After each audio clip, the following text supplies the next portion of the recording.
Citrus Hall of Fame is documenting oral histories.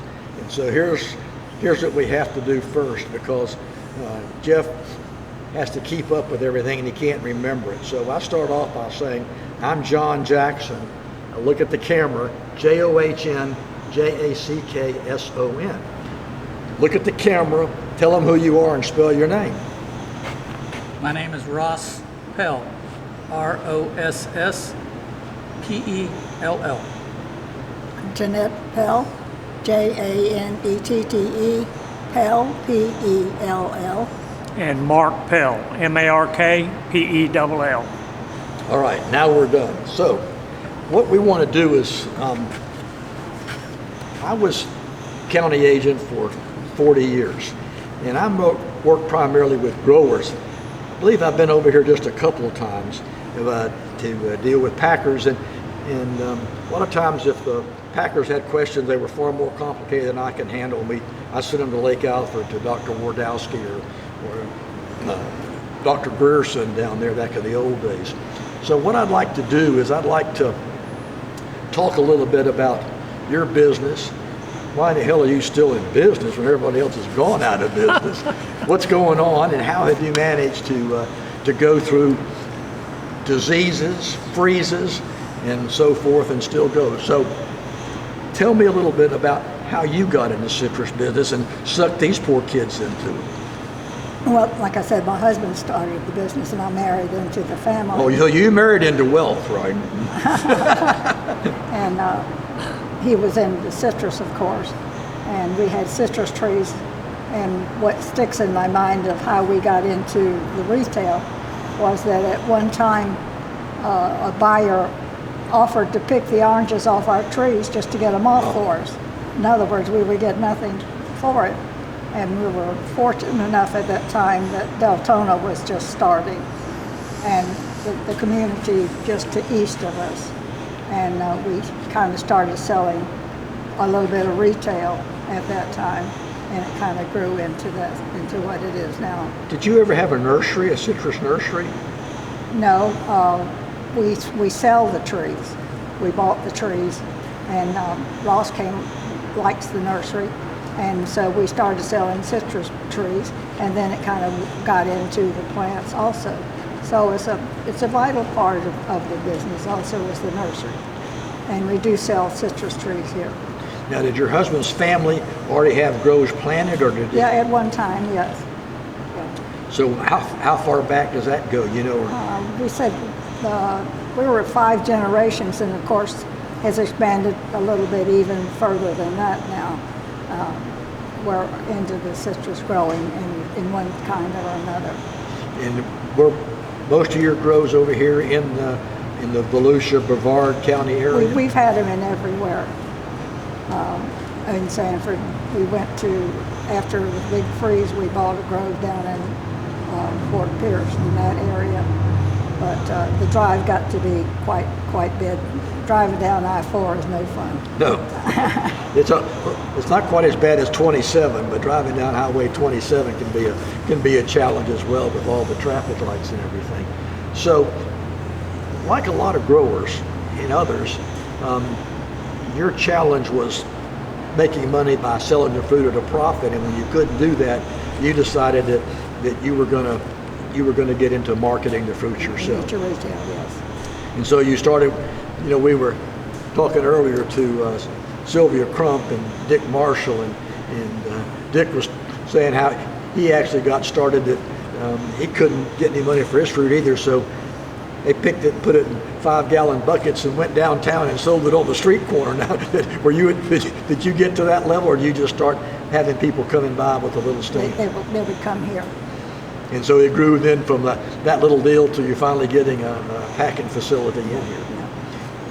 So I gather that you obviously couldn't grow all the fruit that you ended up marketing eventually, could you? I mean, you had to start buying fruit to supply your need. What the public demanded. Now, did you ever get into the gift fruit business where you ship it? Yes, we did. Yeah. Do you still do that? No, we farm it out because of the production is just not there. Okay. So you just take orders for people, orders for a company now. Another company. Yeah. And so many, I mean, you got a pretty good packing line here. At one time, how many boxes were you running through here this season? Mark could tell you. We were doing 10,000 in the gift fruit, 10,000 units a year in gift fruit. And I don't know how much fresh fruit, but it was a lot. This little old machine only did about 60 boxes an hour, so it was all day long. Yeah. You were pushing it. Now, have you gone into the juice business? Do you do fresh squeezed juice as well? Do you do your own, or do you get some? Yes, we do. We do our own. Actually, he's juicing right now. That seems to be a fairly good market, and you produce a unique quality product that you can't get in a grocery store. I know you go to Crump's and they got it. Farina's have fresh squeezed juice. Nick was going to had a big fancy room in his little packing house over there to squeeze it, and he got cold feet because I guess that Bert Roper in his juice business got into a problem with Disney and pointing fingers about contaminated juice and everything else. And I guess that's a problem, that there's always going to be someone trying to take advantage of you, no matter what, how hard you do. So now you're running a farm store, and you've survived freezes, you've survived greening. Don't forget canker. Yeah, canker, and then Hurricane. medfly at one time, burrowing nematode, diaprepes, and why are you farming? Why are you doing this? We don't have enough money to get out of town, so we're stuck. Now, someone has told me that farming is a way of life, Ross. You just can't get rid of it, can you? You just are stuck with it. Well, a little bit of the history was in the 80s. We were, while I was still in my diapers playing with my bicycle, my brother and my father and mother, they were clearing the groves and planting the trees. And we had the groves up to what we consider a very profitable state. That was just before the 83 freeze. And the 83 freeze rolled in and pretty much wiped us off the map in this location because it was cold.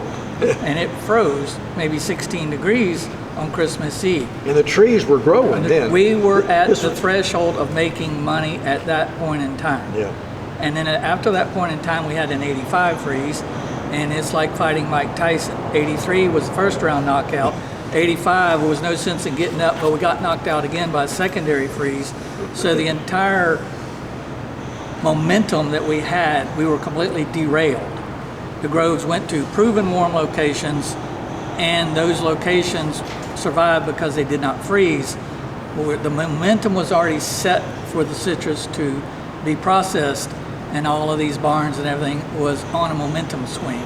And it's been very challenging since those freezes of the 80s to keep up with that momentum because there's that many more people in Florida. We had, during the 83, 85 freeze, of course, first year we tried to salvage what fruit we can for juice, whatever. So you'd have these beautiful looking navels and nothing but brown leaves everywhere. So immediately after the freeze, Mom and Dad went to Merritt Island and bought a navel block from the Chris Foley family that was there. So we're bringing in fruit with green leaves and orange blossoms on it, while everything out here is dead as a doornail.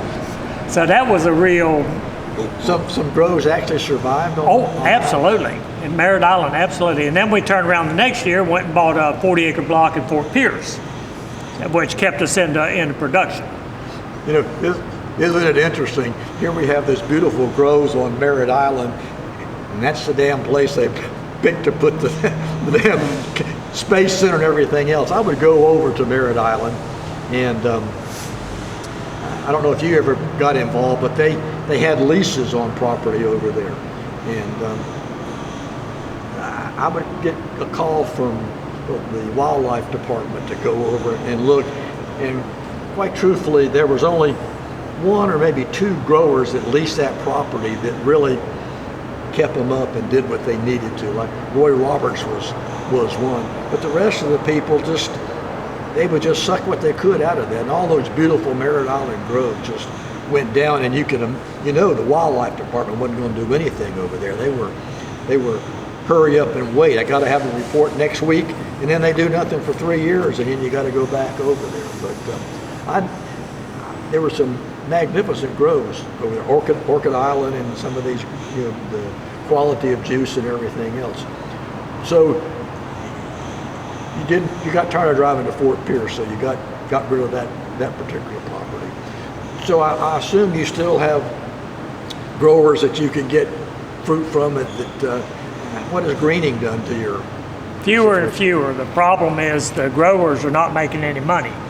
The infrastructure is gone. The packing houses have all closed up. And juice plants won't take the navels because they won't even meet ratio. So the growers are not making any money, so they're pushing them out, planting pine trees or putting cows in. So we would compete over on the East Coast with honeybells, grapefruit, the crops with the different growers that were doing business, fruit stand wise. Now there's nothing left. There's virtually nothing to fight over. Everybody's had enough. So there's a little block here and a little block there, but there are nobody has a productive block to start with anywhere, except for, maybe Duda may have some down there, but it's all juice fruit headed up. So fresh fruit is taking a real hit. Yeah, it's kind of difficult. I talked to a grower this morning, can't remember right now, and he was really happy that he picked his Hamlin block and got 200 boxes to the acre. Yeah. You can't. How do you live? Only way you live on 200 and hardly boxes. make ratio. And the only way you can live on 200 boxes to the acre is $20 a box, and it's amazing to me that people are still buying it. Went into Publix, and if you want to get a nice red grapefruit, $1.89 a piece for one grapefruit. But in referring to the history of citrus, the groves that we had, we strategically planted many different varieties of citrus. And so those varieties were not replaced after those series of major freezes. The groves that were replanted with navels, lynches, Hamlins in the top 5 that they could get more money out. So we lost a lot of specialty fruit here in Florida. You can hardly, if impossible, find all this specialty fruit. You won't find pecans, you won't find kings, you won't find Lee tangerines. No Temple oranges. You won't find all of these other varieties that help flavor the appetite of Florida citrus, and it's reverted back to these 4 or 5 main varieties, and a lot got lost when that went out. Yeah, I had my favorite Temple Grove that I'd go pick some fruit from, and Lawrence Atkinson had a navel grove up by my house. And Start with the Satsuma from as far up as St. Augustine, Jacksonville. It's no longer even commercially grown. It's hard to. Well, the Satsumas that are grown commercially now are grown in Monticello. Okay.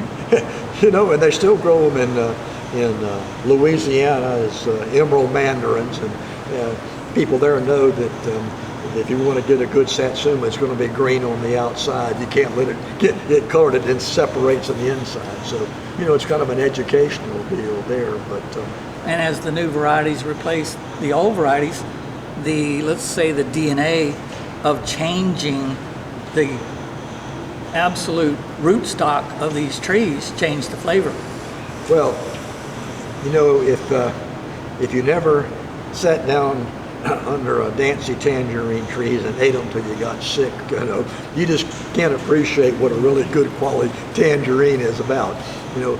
As kids, we didn't care about the seeds. You just couldn't get a better tangerine than a Dancy. And I used to, when I would give talks, I'd say, Miss Pell would get a Dancy tangerine in her stocking when Santa Claus came. Now you get a damn sunburst. It's big and pretty, but really doesn't have the same quality. Actually, we have Dancy's in the fruit stand right now. I've got a block at my house. Oh, really? And I'm taking a bag home.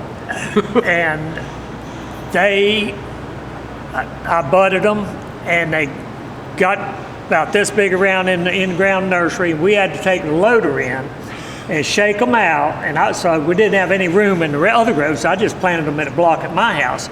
And that's what we're on right now. We use a lot of tangos, and all the colored tangos we've gone through, so now we're on Dancy's. And of course everybody's waiting on honeybells, which we have to run today. And but the Dancy's actually, about the first time, man, they are gorgeous. They are beautiful. Yes. So, Dancy's there for a while. We had Altenary that worked on them. Is that still around, or is it gone? Yes, there are a few. There is a little bit of spots in them. Yeah. Yep. You didn't put away any difolitan back there, Let me tell you the story on that. I did. And so when this PFD thing came out, I got it out of one of the old chemical barns, and it had evaporated and solidified. So I put it in a 55-gallon drum, soaked it with water, took a drill, reconstituted it, sprayed it that night.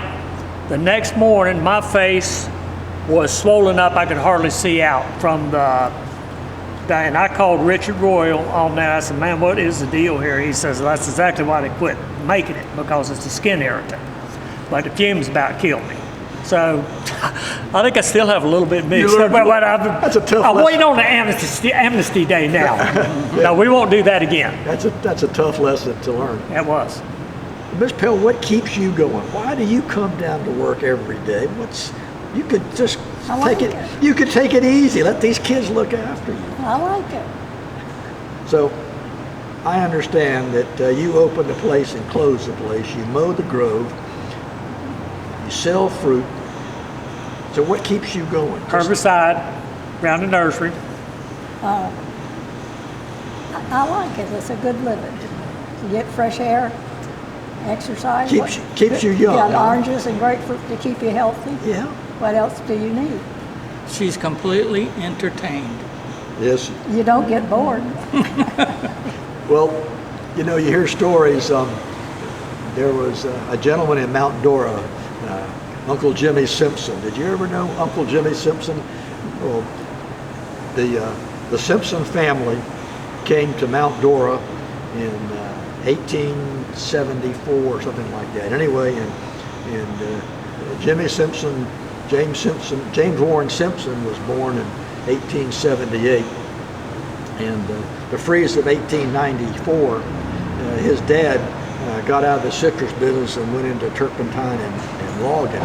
But this young man, 18 years old, said he was going to stay in citrus. Bottom line is, the Simpson family had been growing citrus in Mount Dora for 140 years. And a friend of mine, Dixie Royal, Richard's dad, said I'd go by, and Uncle Jimmy, who's might have been a year or two older than you, in the afternoon he'd go out and hoe trees. He said, why would I want to go hit a damn ball around the grass? He said, these are my kids and I enjoy getting out here.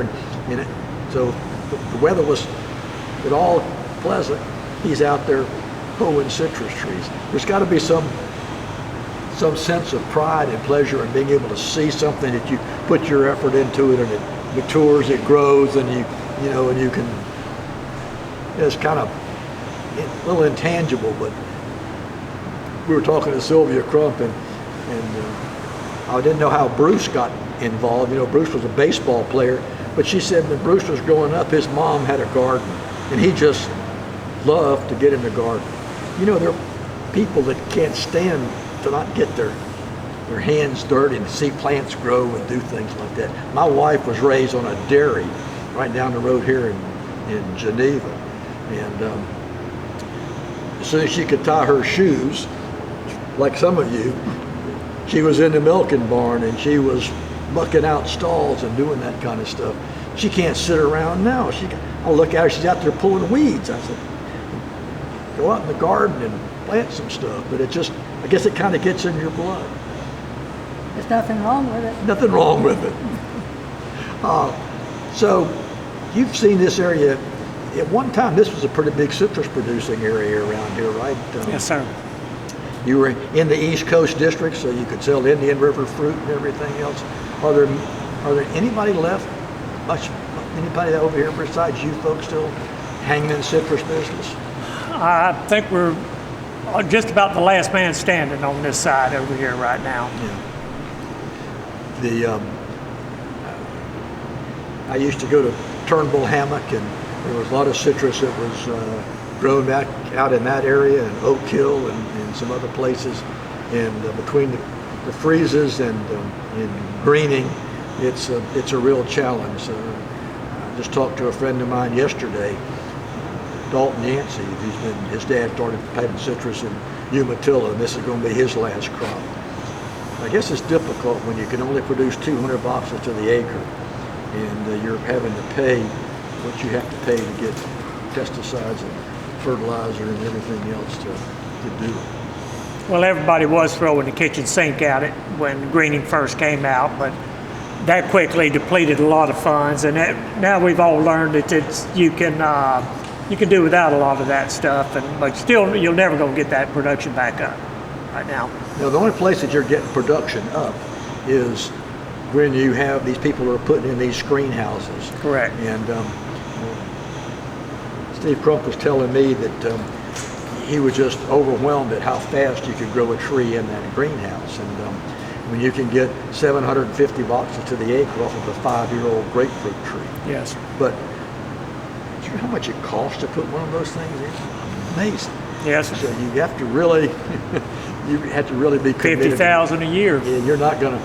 So I don't see y'all going. An acre. You're not going to the greenhouse business anytime soon. No. Well, I spent a little bit of time over here, but not a lot.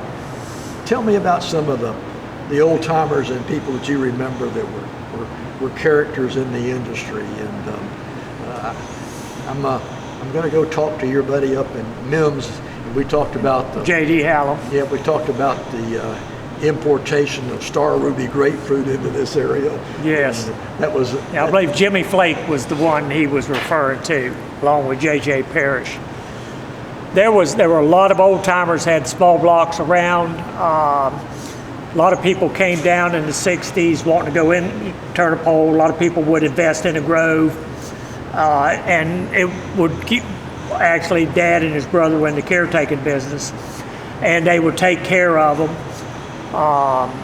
Still, the heyday was gone for the packing by the late 60s, when the concentrate came out and everything went to that. We had an old man by the name of P.T. Piety, and actually his place sits underneath where the Walmart is down here on 415 in Osteen now. He was worked on the railroad. That's kind of a Walmart in Osteen. Second largest in the state of Florida. Is it really? It was the second largest in the state of Florida. The only other one was Homestead, was bigger when they built this one. Wow. So when he retired and sold his land out the first time, he had old 34 Model A John Deere tractor on steel. And actually, we've still got it in the barn out there. So we bought all of his stuff when he sold out, and so the old man he got on the tractor, got it cranked by hand. Dad had a brand new car. He was a constable at that time. The old man gets on there, and he's about 90 at that time, and he puts it in gear, backs right into Dad's car. Well, we bought it anyhow. Dad's brother was 9 years older than he was. He had a citrus nursery. He was in the citrus business also. He was a gunner during World War II. He had a lot of groves over on the coast, hammock groves basically. He would, they had all the cabbage trees, tall cabbage trees over there, and a lot of people said it was for freeze protection, and all it was a man killer. You hit it with a chopper, breaks the top out, and actually we own the grove that he bought from the widow where a cabbage tree broke off and killed him in the grove, and so we have that grove today. And I think there are some misconceptions about cold protection. Ted Strawn planted citrus under pine trees over there at Seminole Woods. Yes. I said, Mr. Strawn, I don't think that you're going to get enough cover over those trees to trap the radiant heat that's coming up. The theory was good, but pine trees weren't really going to work. I saw citrus growing under date palms in California, but pine trees didn't work. Well, some of the people, Nevins, Parrish, D.L. Bora from Merritt Island, Chris Foley's, Polachicchios. Yeah. Southwards. Southwards.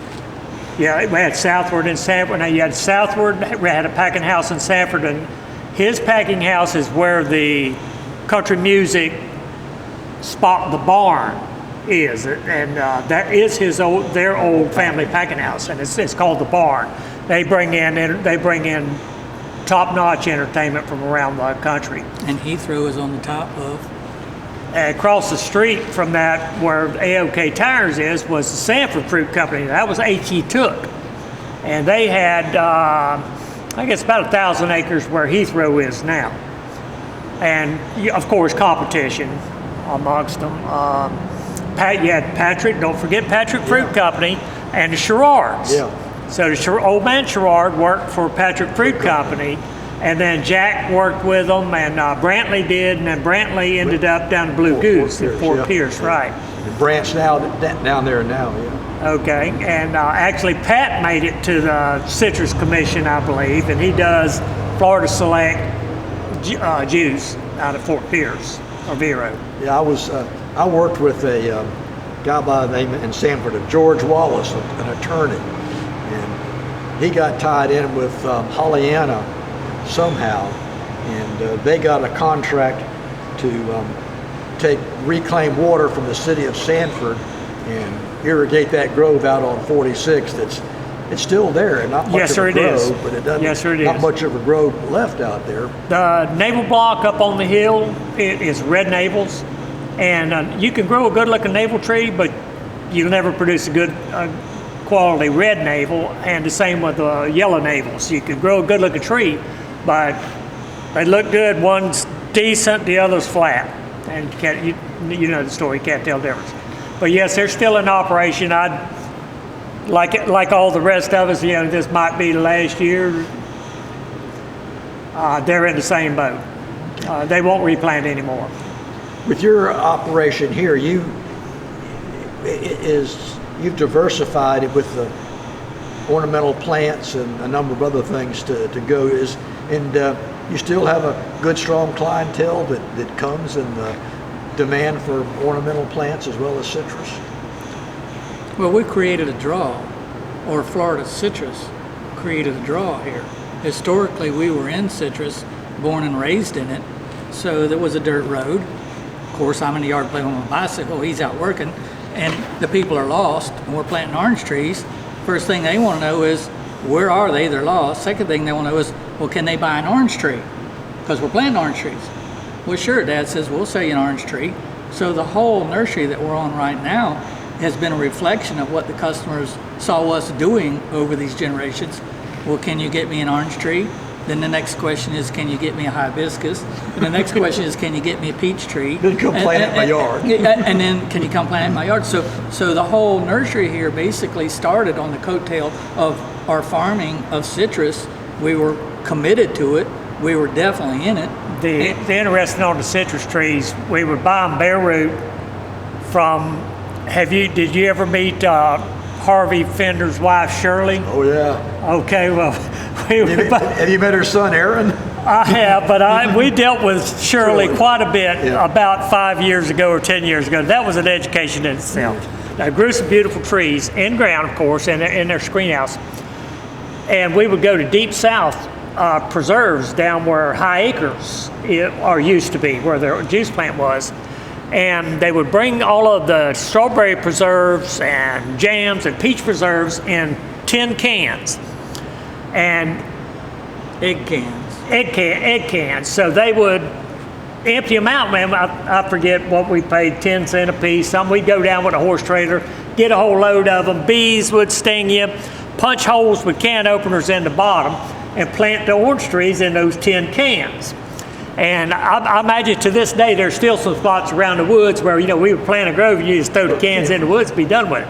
Now we would take we would take a pair of shears and shear each side of the can, split it open, plant a tree. Well, at that time we were kids, so we would trap gophers. We would take those tin cans, dig a hole around a gopher hole, close it up, put newspaper over it, cover the dirt, and we'd catch the gophers, and then we would carry them downtown and sell them. 25 cents. 25 cents. Oh, you had a 75 cent. It ain't had to be that big to get 75 cents out of it. So you'd throw it in a croaker sack over horseback. Now we were all horseback. There was nothing but dirt roads around here. You couldn't, so it was horseback. So we'd go down there, and that old gopher would go to scratching that croaker sack, and then the first thing you know, the horse would throw you, and you'd be toting your gophers downtown. The Osteen Gopher Grab. We were to go, so our first baseball team, Little League team, was called the Osteen Gopher Grabbers. We would go over and play Sam Sula and I think Lake Helen before there was any, before we formed Southwest Volusia Little League. So to sustain the nursery business, it was a reflection of that era. Yeah. We were farming actively. What are you doing? Can we do what you're doing? So we started selling those, what we were already doing.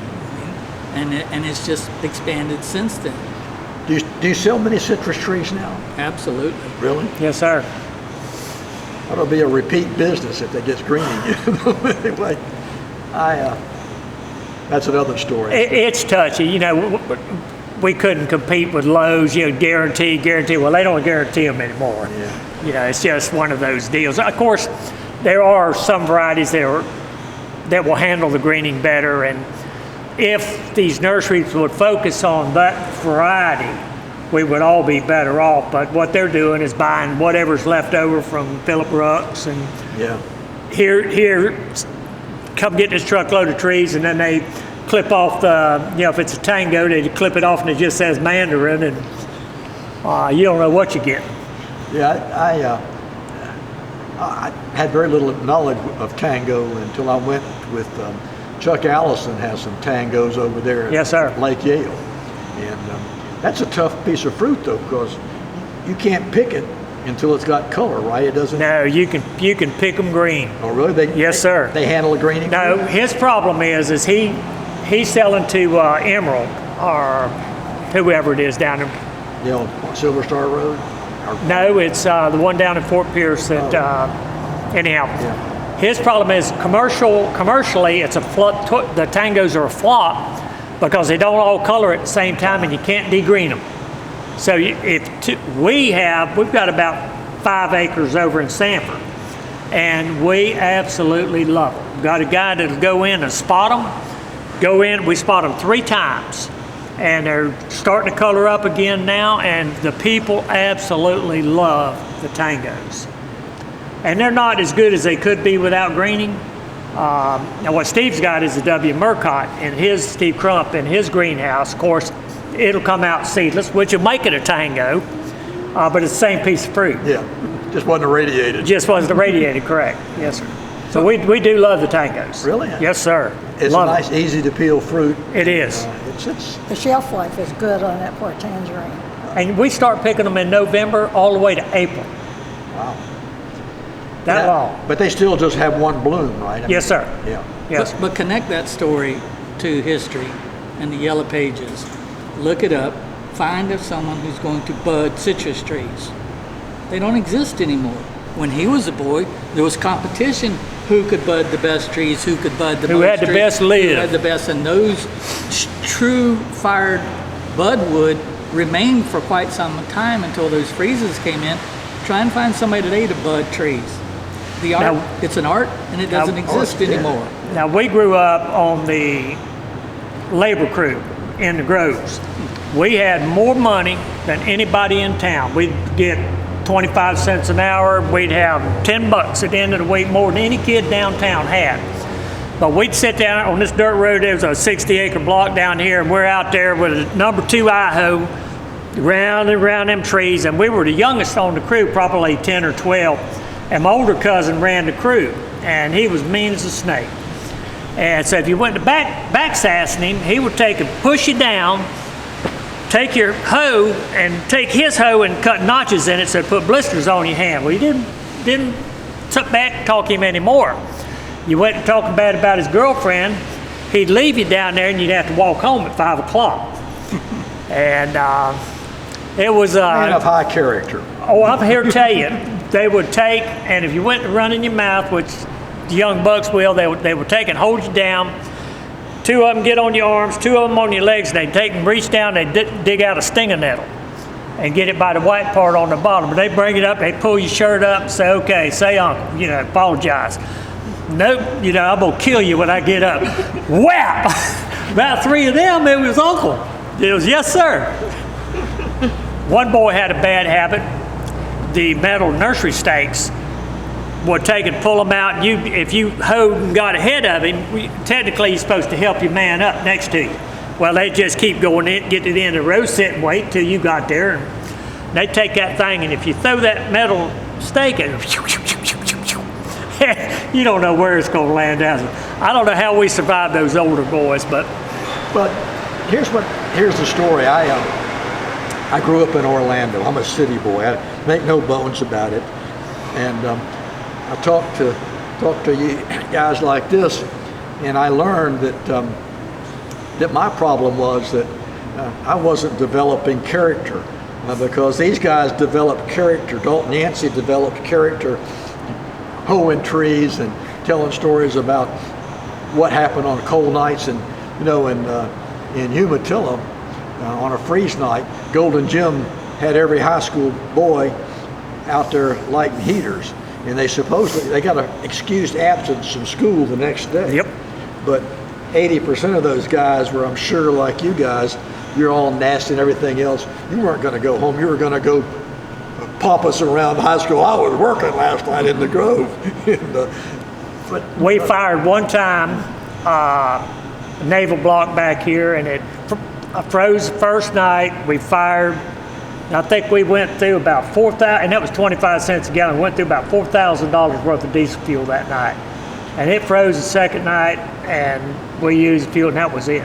I think probably may have froze 3 nights in a row, but that was it. We couldn't play that game. Couldn't handle it. And we only learned that it only heated 6 to 8 feet around the heat. The heat went And it straight was up a in the beautiful air. sight, though. You know, Beautiful sight. There's still a lot of heaters running around. Dick Marshall's got maybe 1,000 up there at his place. He's getting rid of most of everything. Okay. He finally got someone to come in and haul out his little packing line. And Okay. scrapped it. He got rid of his 5,000 gallons worth of diesel that was stuck in the big tank behind the packing line. Right. And, yeah, they're heaters and toting irrigation pipe around and all those kind of things. It developed character. And, We would take, you talking about character, so I think the worst experience we've ever had was picking up roots. And anybody that's ever picked up roots, whether you're a rancher's family, whatever, so you would take, and your dad comes out and he harrows up this 40-acre block, and all the roots come to the top.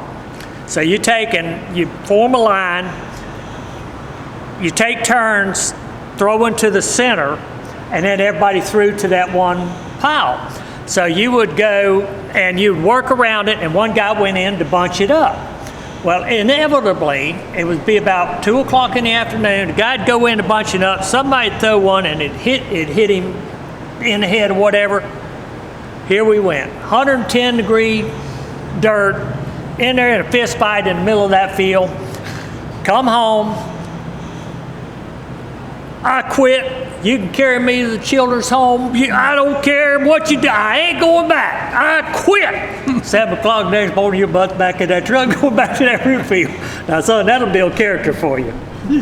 you quit every Friday. Every Friday we quit. Absolutely. Oh. Oh, what? During that time, in the summers, when a lot of this went on, the schools had these fun trips that they made, and they carried Summer recreation, and all the other kids in town would be passing that, and they were out here harrowing. Washboard Road, we'd be down in that block that we were hoeing down there, and here they go, 9 o'clock in the morning, you can hear the windows shouting on that bus, and everybody's, hey, hey! We're leaning on that number 2 I-ho, you know. There they go into DeLeon Springs or Burt's Park for the day, and we're hoeing orange trees. You didn't feel bad, did you? We got to go once a month.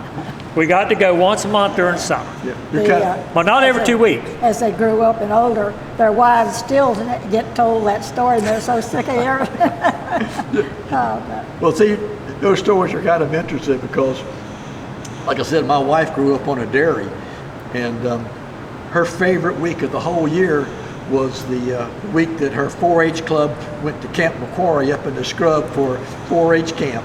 So you can imagine, you guys would have loved to have gone to 4-H camp. Oh, amen. For a week. just to get Go to the mountains with grandma or something. Just to get a break. Well, you know, it's unfortunate that it's dying off and going away, and the industry isn't ever going to be like it was. We're not going to have these large blocks and packing processing plants, and a few packing houses will survive, but it's just going to be an entirely different situation. And it's like I said earlier, my job is to try to tell the story of what it was like, because it's hard, you know, without finding a solution to greening, it's an uphill battle for a lot of guys, and they're getting out of the business. And How is the state of Florida going to pretend to market the state without Florida citrus? I don't know. It's still on the license tag, but it's going to be difficult. They're going to. It will turn around. They'll come up with a tree that's tolerant to greening, and people will go back in it. But the problem is the infrastructure's gone. Yeah. Now we've got one guy, Ed White, which they bought their packing outfit from Van Conley down in Orlando. And this is actually his father just passed, and his brother died unexpectedly, which he did citrus. So he is going, this is it for them in citrus. That's it. But he's going to mothball his equipment. He'll take a barn, seal off a couple of sections, and just in case there's a breakthrough. You can bring it back. Now that's optimism, isn't it? Yeah. Isn't it? Well, Farina's packing house is now a marijuana processing facility. Yeah. And I don't know what they did with the equipment that was in Went it. to South America. Oh, really? Yep. Nick bought the big electrical panel and all that from Richardson in Pearson. Okay. It was at his packing house, and, Yep. and moved it over there. And then he bought Lake Region's cold storage room. And moved it over there. $75,000 he paid for that. Man, I'm like, boy, you're not going to get in the house when you go home. Well, he came up and bought a couple of pieces of equipment when Strong's had the auction up here and sold all the Antiques. antiques that they had. Well, the illustration of this is how does history connect to the current pace? So with my dad and his brother being in it, and they were in the Pell Grove service, and we were servicing all the groves, and when those groves went out, then he acquired their equipment. And we acquired not only their equipment, but other growers' equipment as they went out. But that equipment in today's standard is obsolete. And the introduction of microjets and irrigations and liquid fertilizing wasn't even a part of what we did historically. Right. So there's a lot more technology now with the industry, but all of this old school way of doing it is basically museum worth only. You know, I bet you that these kids that are running the citrus business now will say 30 years and 35, 40 years younger. I bet they couldn't pick out a speed sprayer if you put 5 sprayers out there, which one was a speed sprayer or a Mikey spreader. And things just aren't. Or difference between a Mikey and a Kona Bear or a Killebrew. Yeah, and now what they do, the kids do this. Okay, let's see, I got to irrigate. Which grove am I going to irrigate now? And they use their phone to irrigate their groves. I was with a guy, he was supposed to push out a grove in Orange County. And he comes out and a friend of mine who ran Conserve too, and it was in there. Anyway, we said, I think the edge of the grove is here. This guy's walking down with his phone. He says, it's actually over here, but I'll push out an extra rope. How do you know that? He said, oh, my phone has got a GPS tied to the county property appraiser's records, and I know what the grove's property lines Yeah.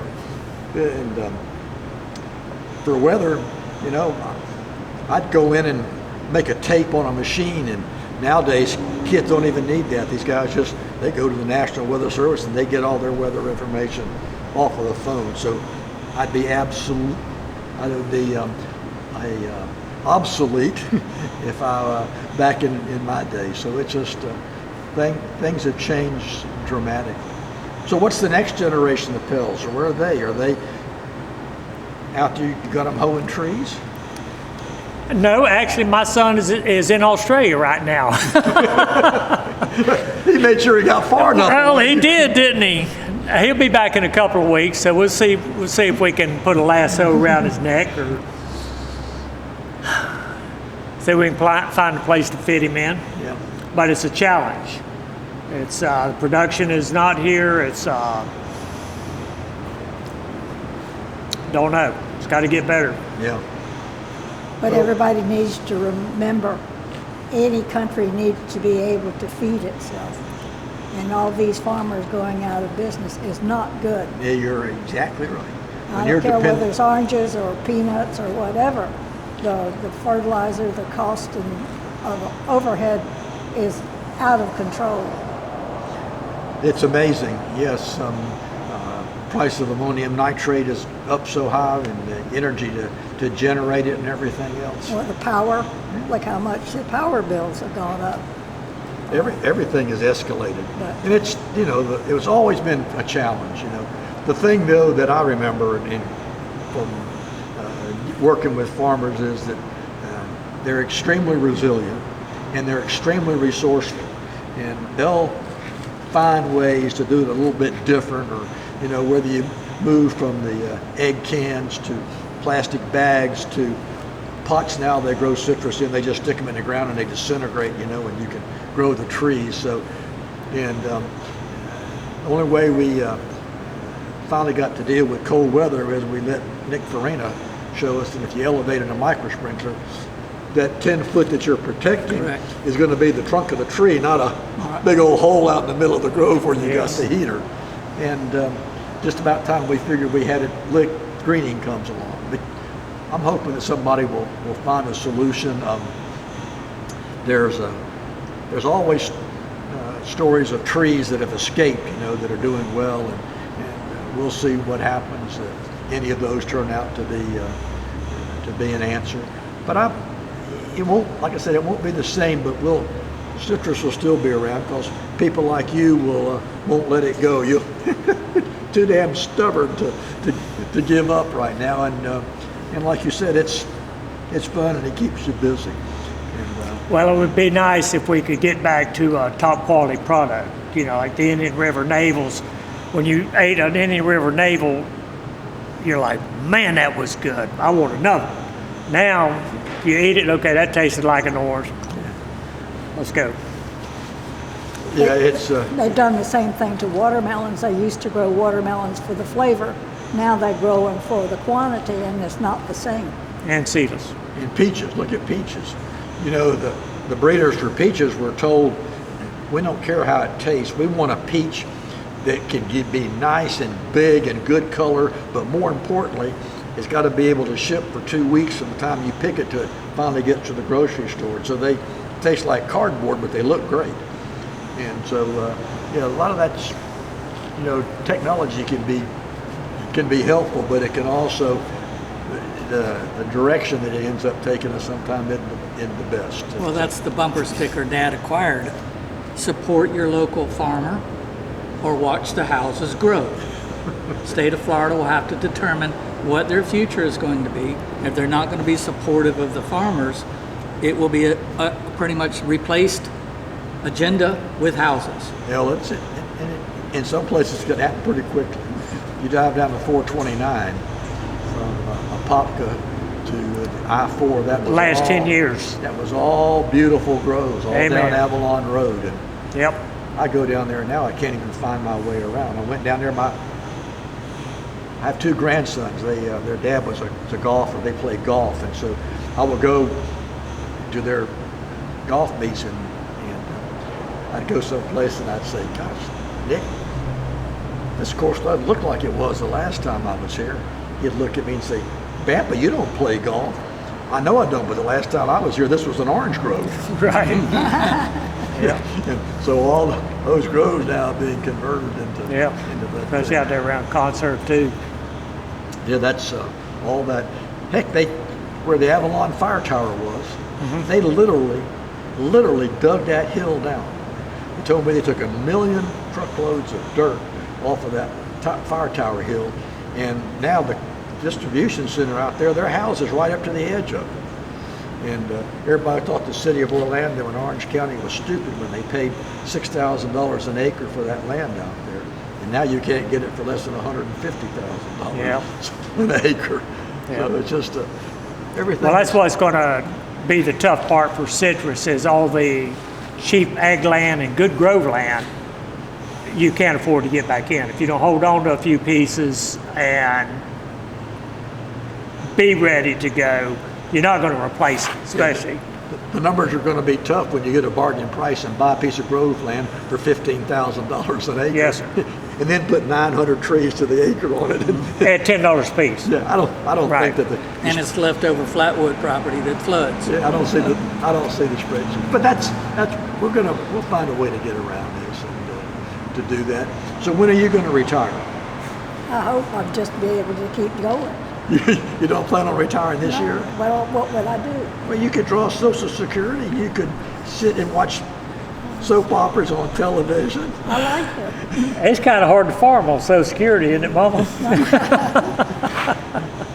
You know it is. I like what I do. Yeah. I do. I like the people we deal with. You know, can you think of anything worse than having a job when you get up in the morning and you say, my gosh, I got to go to work again today? I'm like you. I'm not telling you that every day was exciting and wonderful, but most all of them were. And you have to remember that I work for the government, and I used to get these mandates from Gainesville about these reports you had to do, and I finally realized that the thing to do is you just get that done and get it out of the way so you could get back out and interact with growers and everything else. And so it was a challenge and fun every day. Yeah, the paperwork is a nightmare now. Yeah. So I had to do it. I didn't have a choice. But now, you know, I get to set my own schedule. I send a newsletter out. Did you get my newsletter? Yes, sir. So I send my letter out still, but I don't have to worry about when to get it out, and I don't have to worry about, you know, some of the content in there. I don't think I could relate some of the stories that I do in my county job, you know.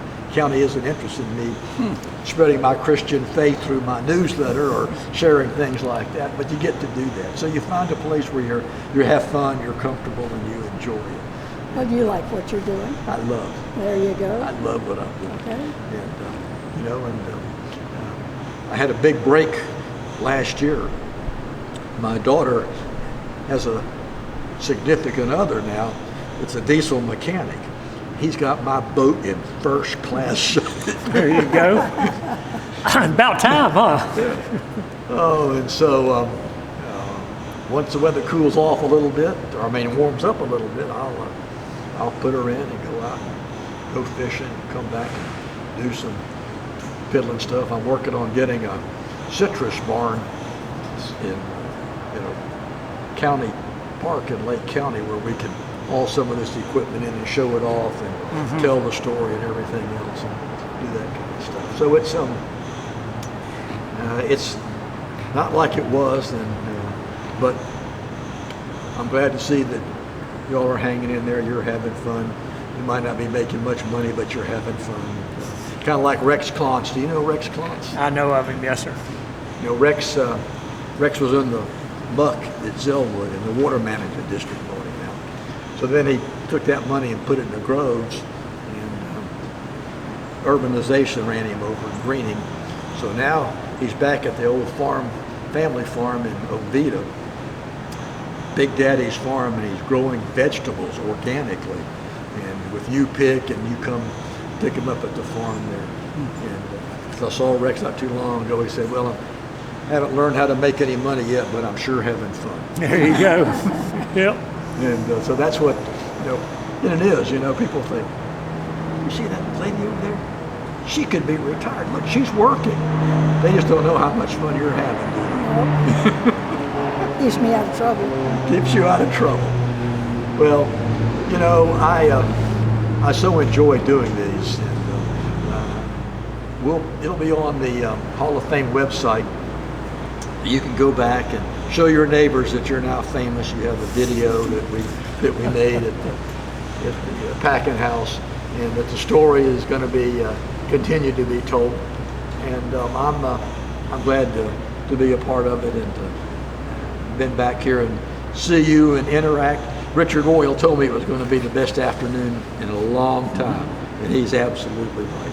He's a fabulous. Thank you Fabulous It's guy. our pleasure to meet you. Oh, no, it's all mine. It's all mine. I tell you, people like you don't exist, but not like they used to be. Well, we all work together here. It's a good, it's a And it good has to be deal. that. If you can wait a minute, I'll Sure. make a copy of that, and you can get in touch with the Beacon and newspapers, because they're writing almost like a series of the You can series. give him that copy. Huh? You can give him that copy. Okay. Did you read it? Not yet. I can look it up. Well, Well, it's still sitting down there at the store. is it The just Beacon. The Beacon in Deltona? Yeah. Look, I'll track them down, or you can get that. They, It costs 75 cents. She'll get you. We'll get that article for you okay. in case you don't find it. Let me take my minute. Well, y'all know my number. If anything comes up I need to know about, or you have any questions, or you, Yeah, you need to be amassing some of this memorabilia that's fixing to disappear, because a lot of it already has. yep. And I think the heyday's over for the equipment at Weeks. You know, when South Florida went out, there was every month up there was Sales. more stuff. You $300 for a speed sprayer. I mean, the boys got hurt bad on that. I've got a speed sprayer. I got a stand-up case Orchard tractor with the big fenders on the side. Oh, 700, 730. 730. Would you like another one? Yeah. Oh, I got one. He can hook you up. Yeah. And we just don't have a place to display all that stuff. You know, that's the sad thing. And I'm working hard. My project now is want to establish an agricultural showcase. And I got the county, Lake County, Parks Department is on board with this. That's good. And the concept is going to be that we're going to have probably about 3 or 4 acres, going to put some buildings, and we want to put a concrete block building that's a replica of the grape and watermelon lab that was south of Leesburg. And they did research, and we did a lot of research in Lake County, and we can have a new kind of concrete block building where you can have an office and bathroom and stuff. But then the Florida Rock Industries bought Bill Bland's property over there, and there's a horse barn on part of it. It's so close to the road they'll never do it. And they gave me the barn. The trustees of his trust said they'll move it and reconstruct it on the site. So I got a horse barn. I got a box car sitting on a siding at U.S. Sugar that hopefully they can get me, that will refurbish like the ones that haul watermelons. You ever load watermelons in a box car? I loaded watermelons. So anyway, but we're going to do that. And Chuck Kaharski's got a barn his granddaddy built in 1930 that we can take part of it, use what we can. So I got a research building, got a boxcar for watermelons, got a horse barn, got a citrus barn, and the last one we're going to put a greenhouse in that did it. And in the middle, the ornamental people that grow landscape plants are going to put in a beautiful central area, and so people can come. And the great thing about technology is that you can do things now and have access to it. My wife and I went to North Dakota a couple of years ago, and we heard about this place called the Enchanted Highway. And so we went out there, and there's an app. I'm not much on these things, but there's an app. You push this thing, and you go here, and it has these various stops. Guided tour. Yeah. Some guy, what are you going to do in North Dakota in the winter? I mean, it's pretty rough. So he decided he was going to bring people from the interstate to his little city by putting things along the road. And so he does scrap metal sculpture, unbelievable stuff, pheasants, deer, geese, and everything else. And so you can drive down the Enchanted Highway and pull into the one with Teddy Roosevelt, and your phone tells you what it's on. You can do that. I went to the Pioneer Village in Osceola County. They have old houses, but they don't have a whole lot of information. But now with touch screens, you can walk into a old citrus barn, and if you want to spend the time, you can just go all kind of places. We'll put these oral histories on there. People can check things out and do it. So our goal now is to take what's out there and make it available and tell these stories so that people understand, that kids that get interested.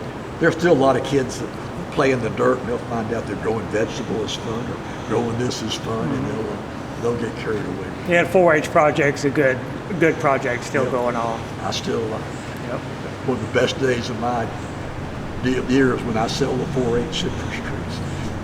Those kids worked all year growing that tree, and we auction them off. They get all dressed up. I get stuck with one of those tickets, and I'm like, y'all in ag too. Says, when of y'all boot up here and buy this boy's tree? But I get the first letter every year. Yeah, the kids are good, but and I try to tell the 4-H leaders, a lot of these guys and ladies that are buying trees, they aren't going to get as excited if the kid sends them a text or an email as a they're going to handwritten be letter. if the guy, if they push a button and talk to you on the phone, and say, Mr. Pell, I got a 4-H tree, but they send you an email. Yep. Want to call me, talk to me, communicate. Yep. Anything else I might have overlooked? Well, You're remarkable. we've got. That you're just remarkable. I look at you and I say, there's hope for us yet. When I make it to 91, I'm going to still be out every day going around. We're honored by your presence. Well, it's been a pleasure. It's been a pleasure. Mark? Thank you much. Thank you, sir. You did develop character on into that hoe, I can tell you that right now. Lady? Come stop by and see us anytime. Stop and have some orange juice. Fantastic.